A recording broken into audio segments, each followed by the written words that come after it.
Hi everyone, hope you're well. This reading is for the Divine Masculine for the week beginning on the 13th till the 19th of March. At the bottom of the deck, we've got the Ship card.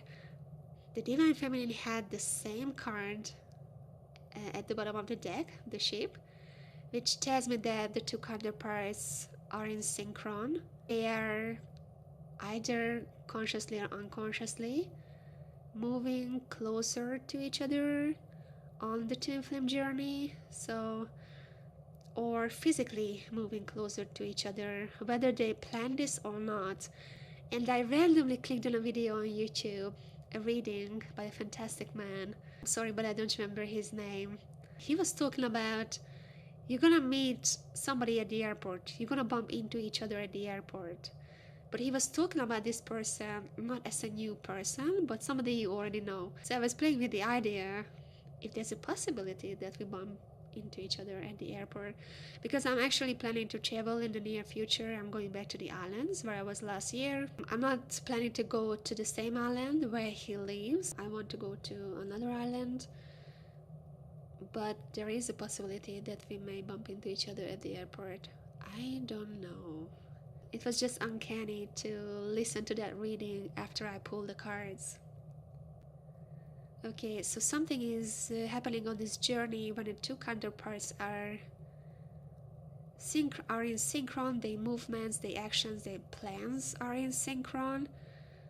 So they might meet or come together in the near future. They travel, they move closer to each other, whether in the 5D or physically. Yeah. Okay, the first card on the left, the Sun card, number 1. Happiness, joy, fulfillment of dreams. Yes, something that the Divine Masculine is hoping for, is dreaming about, is here, it's in his vibration. So there's a huge potential that he can reach this. The two little triangles, like two souls, come into one. Yes, and they become the sun. Work upside down. Difficulties, annoyance in business or work. Ring upside down. Quarrel or end of a friendship.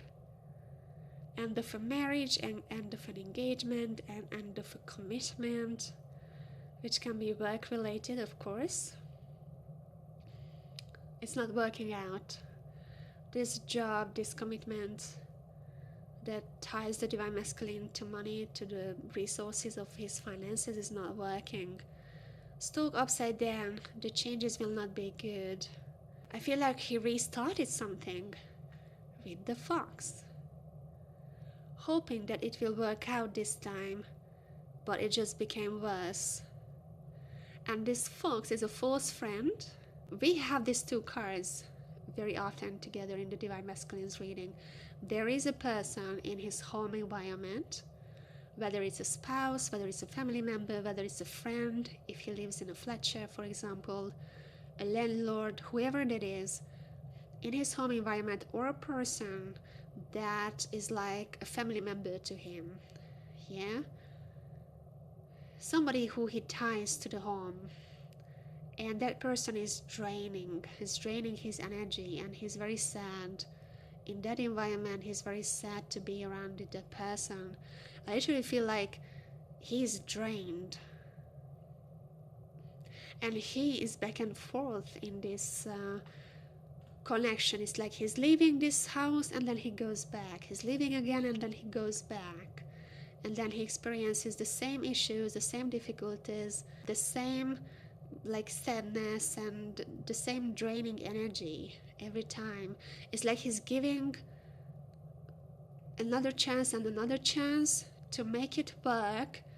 He's positive about that this time he's gonna make it work, but it has become worse over time.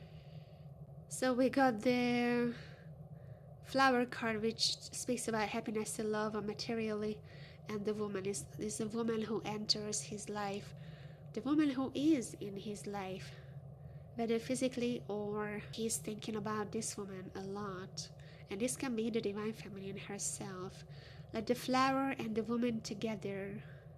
It's like this woman is innocent, is loving, she's offering her heart. So he can be happy with this woman, and he knows that. But for some reason, he doesn't focus on this. It's like he's neglecting his feelings, his thoughts about this woman. And he's focused on this. That he wants to repair this connection. I don't know, it's like he lives together and works together with this person, with this false friend. But anyway, he keeps giving chances to it. He wants to repair it. But he can't, because it's not meant to be repaired. It's just a lesson for him to learn from. This contract is over, so it's time for him to move on. Some things that I wrote down here is that if this woman is not the divine feminine who just kind of want to look at this. Sorry, I'm just jumping because I feel so many things. I don't know how to put them in words. If you look at this thing that the divine feminine is wearing, this arm, I don't know what it's called. It's a sleeve, maybe. It reminds me of a wing. So the divine feminine just wants to love him and then take him under her wings. You know, this innocence. And it's like the divine feminine is saying, if you come under my wing, I can breathe life back into you. So you can start to blossom. Your real self, your true self can come out and you can start to blossom again. And then what I like is that the Sun card and the divine feminine frame the spread. And they have the ship in between.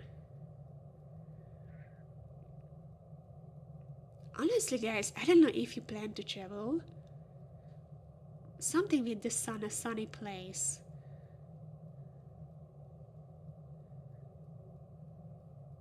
If you plan to travel to a sunny place or a holiday, you may meet your twin flame there.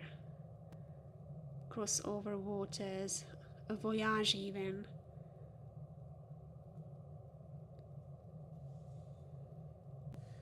The other thing that I was able to channel while I was meditating over the cards is that if this is not the divine feminine, but this person, this can be a woman. I feel like this woman is very afraid that this man or the divine masculine is leaving her. It's like she's dependent, her happiness and material source is depending on him. It's like he finances this woman, or he gives her money. This woman needs him. And this is the kind of game that they have between each other. Like he feels good because somebody needs him. Yeah, the shadow side of masculine. The shadow side of masculine. That makes him wanted, needed, and proud that he's somebody because he's needed. So the ego is served. But on the other hand, his heart is just really sad and in the wrong place. He's giving to the wrong person.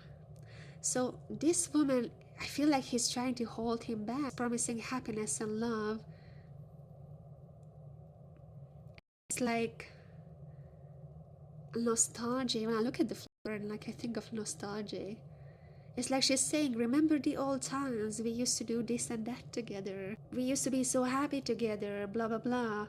And this is how she tries to manipulate him back into her life. And he believes it. I think he's very thirsty for love. And he believes each time, that's why he's going back. And then he realizes that it's not working, he's just drained there, and then he leaves. And then this woman turns up again in his life and saying the same things. I'm going to change, this time is going to be different. All sorts of things that we used to do together and how fun it was, blah, blah, blah. But these old times are gone. Especially he's awakening and he's evolving spiritually. So he's not going to be in alignment any longer with this person. The divine feminine was the catalyst for his awakening, and that's why it's not working anymore. So he's really struggling to leave it behind, also because he created an idea that he would live happily ever after with this person. The image looked good, the idea sounded good, but emotionally and spiritually they were not in alignment, or not anymore. Very narcissistic. Maybe the divine masculine or this person is narcissistic, but I kind of feel like they feed into each other's shadow side, the shadow feminine and the shadow masculine. Yeah, it's a battle between head and heart. Yeah, so his ego has always fallen into the trap when the woman called him and reminded him how happy they were. Somehow he believed that they can be that happy again. I also have a feeling with these two cards, if this is the divine feminine, in his subconscious or in his thoughts, the divine feminine brings him comfort in this drainy, dark situation. He thinks of her a lot, and he is comforting himself with the divine feminine, with the thoughts of the divine feminine. It's like the divine feminine's love brings him comfort in the situation that he's going through with, which is a breakup. It's leaving the old behind. This situation that he's used to, yeah, he leaves and then goes back. So it's been a repetitive cycle, like a karmic cycle in his life. This is his comfort zone. So he's really struggling leaving this comfort zone and take a leap. Trust his intuition, trust his feelings, and travel toward union, travel toward the divine feminine. Whether physically or again just mentally, emotionally, like closing this cycle, taking himself out of this situation, take some time by himself to heal, yeah, just to find himself again, connect with himself again, figure himself out, and travel toward union. I'm also feeling somebody who's probably this false friend who's trying to hold the divine masculine back, and so he or she is telling lies and promises, as I said, to the divine masculine to keep him around him. Like, this person is very scared, and maybe she or he is shedding fake tears. I'm hearing clingy. It's like they don't know who they are without this connection. Codependency. So they're really scared that the divine masculine is going to leave, but this time forever. Because again, a lot of chances were given, and in the divine masculine readings, there's an indication that this is an ultimatum. This is your last chance to make me believe that it can work, or something like that. And I feel like somebody is stressing about this. Sometimes people hang on to their problems because they want to feel unique or important. Their problems give them identities. They love to be victims of the world. This is a quote from this book. And I randomly opened the book and I read this line, and I was like, this is perfect for this situation. So I just wanted to share this. Identity. Yeah, this person connects her or his identity to the divine masculine, and I think it's vice versa. And again, the only difference is that the divine masculine is awakening to his true feelings, and he is like going away from believing this, that another individual gave him identity. He is looking for his own identity. Yeah, so he wants his way out from the codependency. And getting back to the promises, yeah, so this woman is like, a promise, this time it will be different. I'm not going to cheat on you again, or I'm not going to do this and that again. It's going to be better, I promise. But promises are not guarantees. And here's a super good quote from another book. It's one of my favorite books. I'm just going to read it up. Promises are not guarantees. A guarantee is a promise that offers some compensation if the speaker fails to deliver. Promises are the very hollowest instruments of speech, showing nothing more than the speaker's desire to convince you of something. And I know all of you who listen to these readings and this here now and watching, you don't need to know about these things because you already know about these things. Yeah, you're the awakened one.